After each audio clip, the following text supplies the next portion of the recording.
नमस्कार दोस्तों। और सबके बीच में छठी मैया के गीत लेके आई बनी जा लिपानी में पोतानी कोठरिया दिहानी फलावा सजय दिहानी फलावा सजय गोदा पर से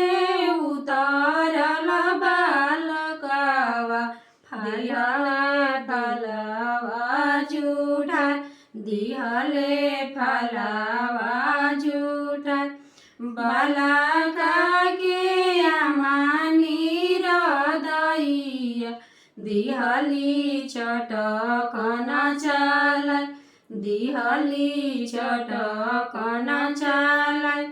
तड़पी के बोलेली छठिया मैया सुन तेरा जमार सुन से